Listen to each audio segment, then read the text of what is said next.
kenangan saya terbalik dalam membela Allah dan Rasul itu masalah faraid. Dulu mungkin banyak yang ingat lah ketika tahun berapa lupa saya, tapi ada seorang menteri dan pakar Islam menggulirkan isu hak waris itu sama, lelaki dan perempuan sama, alasannya karena perempuan sekarang kerja. Jadi gara-gara kesamaan gender kemudian mereka ingin bagi waris itu apa? Sama lidzakari bisul hadil, saya itu ditentang. Gerakan itu pernah menguat, termasuk yang bisa dengan tanda kutip bisa menghentikan gerakan itu termasuk itu saya. Yang punya pikiran gitu tak parani, tak tantang begini. Saya bilang gini, Anda ngomong ini itu karena pinter apa karena tren? Tak tanya, ya karena pinter. Saya ini kan orangnya keren, punya kepangkatan jos lah. Ya kepangkatan jos, kepangkatan dunia, maksudnya cara pangeran bojos ora ya ora. Cara ukuran dunia itu jos lah. Tak tanya, saya itu Pak, termasuk yang setuju gerakan kesamaan gender. Dulu kan lelaki perempuan itu beda sekali karena lelaki kerja perempuan enggak. Sekarang sama-sama kerja maka warisnya harus sama. Terus saya tanya gini, lalu penyebab warisan itu kerja apa lelaki? Dia jawab kerja. Dia nggak ngerti kalau ngadepin saya. Saya ini kan orang alim yang biasa belajar mantek. Dia ini raro nak aku ngalim. Sembrono ya jadi ini. Ketika tak tanya gini, lalu misalnya saya punya anak, yang anak saya putri itu direktur BUMN atau direktur bank atau direktur PT besar. Kemudian anak lelaki saya idiot, goblok. Warisannya dikasihkan siapa? Kalau kerja adalah alasan dapat warisan, berarti anak saya perempuan itu yang dapat warisan dong. Anak saya lelaki kan idiot, nggak kerja. Lalu warisan itu berdasar prestasi apa empati? Kalau berdasar prestasi, malah Anda ini aneh. Sudah kerja direktur BUMN hanya karena dia kerja, dia dapat warisan. Karena Anda bilang asbabul irsi adalah kerja. Kalau saya bilang karena empati, saya juga gak fair. Yang kerja juga butuh modal gak saya warisi, tapi yang idiot tak warisi karena warisan berdasar empati. Lalu Anda milih mana? Bingung deh. Sampai dia ikrar, saya belum pernah mendapat perlawanan seperti ini. Karena Anda ngomong sama orang-orang goblok, kata saya. Terus saya bilang, saya ini ngaji Wahab, khatam berkali-kali. Anda mungkin baca kitab Wahab itu hanya terjemah. Maka menurut Islam, yang menjadi hak waris itu sebabnya zukurah wal unasah. Kelelakian menjadi dapat dua bagian, keperempuanan menjadi satu bagian. Dan itu Islam tidak mau urusan dengan prestasi maupun empati. Mujarrodul zukurah dan mujarrodul unusah. Sehingga dengan seperti ini tuh Islam nggak ribet. Coba kalau kamu pakai ilatul hukmi, pakai cara berpikir logika, malah ruwet. Karena tadi, kalau kesamaan gender itu karena perempuan kerja, lalu misalnya yang lelaki idiot misalnya atau pengangguran, warisan kamu kasihkan siapa? Kalau kerja itu menjadi alasan hukum, kamu kasihkan yang perempuan kan? Aneh nggak? Yang sudah kerja malah kamu kasih warisan yang nganggur? Enggak. Berarti berdasar prestasi atau berdasar empati. Kalau kamu dapat warisan, idiot dulu dong. Idiot dulu, goblok dulu, kecelakaan dulu, baru dapat warisan karena dapat empati. Yang sudah PNS nggak perlu dapat warisan karena sudah juga ruwet. Fakih seperti ini ruwet nggak? Ruwet. Nah, kata Imam Haromen gurunya Menguzali, agama itu kadang dinuna dinul ajais. Kita ikut yang lugu saja. Allah bilang lelaki dapat dua bagian dari perempuan, ya lelaki ya yang punya alat kelamin, penis. Perempuan yang punya farji, ya sudah gitu aja, gak usah ruwet-ruwet. Kenapa begitu? Ya sudah seperti itu. Nanti lama-lama gini kalau diterusin. Ada seorang dokter fikih perempuan. Dia menguasai fikih sholat. Ruhin lanang tapi gak menguasai fikih sholat. Rohnya mau pesolatan misalnya. Lalu yang jadi imam siapa kalau berdasar prestasi? Perempuan dong, karena dia doktoral fikih sholat. Dia menguasai aneh-anehnya sholat. Horo ibu masa ili sholat dia menguasai. Sementara Ruhin takoi sholat itu apa Ruhin? Pokoknya ini gugus ngadeg terus lugu. Terus ngadeg malih. Apa? Ada mulon. Nak salam ngalerian. Dia tahunya hanya itu dok. Lalu kalau nuruti imam sholat adalah yang terpandai dalam fikih sholat, tentu yang imami perempuan. Tapi agama ini tidak seperti itu. Pokoknya wong lanang imami. Wong beda. Jadi makanya kata Imam Haromen dinuna dinul ajais. Sampai Said Muhammad itu sering ngutip beliau gini kan, Allahumma imanan ka imanil ajais, ya Allah. Semoga iman saya menerima konsep engkau itu ka imanil ajais. Imannya wong wedok-wedok sing lugu. Ajus itu perempuan lugu yang sudah sepuh. Jadi misalnya ngukur anak seneng ya anak kono gedang goreng, ngekei duwe, ya lugu saja.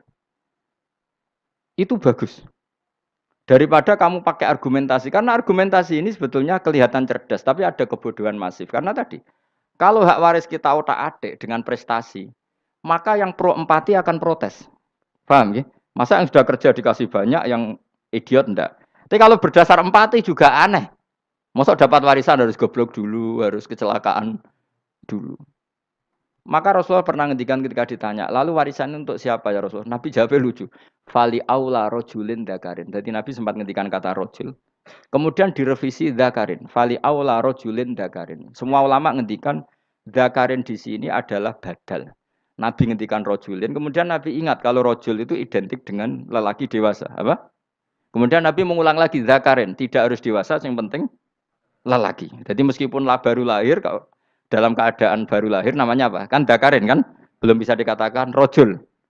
Paham ya? Nabi ngulang 2 kali. Fali aula rojulin dakarin. Ini penting saya utarakan supaya clear. Jadi agama itu gak usah diotak-atik. Ya itu tadi, misalnya imam sholat itu lelaki. Ya sudah lelaki. Lelaki itu apa? Yang punya alat kelamin lelaki. Jangan dibalik ini. Yang dikatakan lelaki itu orang kuat. Jika meskipun perempuan kalau kuat, misalnya perempuan anggota poluan, lelakinya cemen, idiot, maka imamnya perempuan gitu. Karena makna lelaki adalah kuat. Ini keruwetan. Jadi agama itu tidak seperti itu. Nah sekarang kembali ke pilihan. Yang dikatakan pilihan itu orang hebat. Apa yang dipilih? Apa berdasar definisi? Apa berdasar kehendak yang milih? Loh kok mulai do pinter? Tumben. Tumben do pinter. Alam raya ini milik Allah. Dan semua di alam raya ini milik Allah. Maka dipilih tidak dipilih itu terserah yang punya apa terserah kita. Apa terserah kriteria, apa terserah definisi. Dalam konteks kita sebagai objek diambil, tentu terserah yang punya. Kemudian Allah bilang, orang-orang itu saya pilih. Nah kalau milihnya Allah berdasar kepunyaan, tentu Allah boleh dong memilih orang yang sebetulnya berstatus dolim. Ya tapi ya tetap dia dolim, tapi ya tetap dipilih. Kenapa ya? Karena Allah yang punya. Saya misalnya orang kaya, boleh nggak punya HP buruk? Boleh kan? Terserah saya. Saya orang kaya, beli HP mahal, medium, dan paling buruk. Boleh enggak? Boleh saya yang punya. Nggak boleh, Gus, ini orang kaya harus beli HP yang mahal. Yang bilang harus siapa?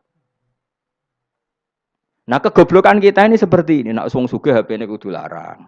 Nak wong alim kudu bojone ayu. Sing kudu darani kudu ayu ku sapa? Nak maji jalan yang dumbu swarga lho kudu iku sing swargane mbam tapi kudu. Nah, kita ini sering berpikir ngatur Tuhan. Nah, Indonesia negara yang mayoritas muslim terus Islam Indonesia kudu dadi sampling Islam seluruh apa? Dunia. Ya ora usah sombong ngono ya keben. Mayoritas ya mayoritas juga wonge kakean ngono ae ora perlu GR jadi sampling percontohan Islam internasional ora perlu ngono. Lah misalnya terus dadi contoh misalnya nang Masjid Haram niru Jumatan ning Indonesia berangkat mbek do rokokan. Bariku tekike diusep-usep nang pojok pager. Lah misalnya wong Mekah terus do ngono kabeh karena mencontoh Islam Indonesia. Kacau gak? Ora usah GR ngono biasa wae. Napa? Biasa wae.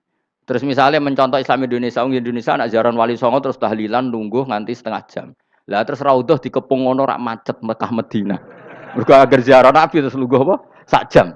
Nak ning wali sak jam ning Nabi 2 jam lah kira-kira gitu. Ya malah nganyak Kanjeng Nabi to. Nabi sekaruan afdhalul khalqi mbok dongakno wa maghfir lahu warhamhu. Iku malaikat sak langit misah. Ya Nabi kok mbok dongakno di sepuro. Kue tapi ya butuh sepuro. Enggak boleh doakan Nabi gitu enggak boleh. Wa sholli ala sayyidina Muhammad wa ala alihi enggak boleh pakai ighfir lahu. Masalahnya tahlilan apa alam donga iku terus kamu gunakan. Ya misalnya terjadi percontohan Islam dunia terus Nabi kapundhut ditalkin, nak ditakoki waman rebuka piye. Terus Nabi warai waman nabiyuka. Mesti Nabi yo pro, lah aku Nabi jebok takoki.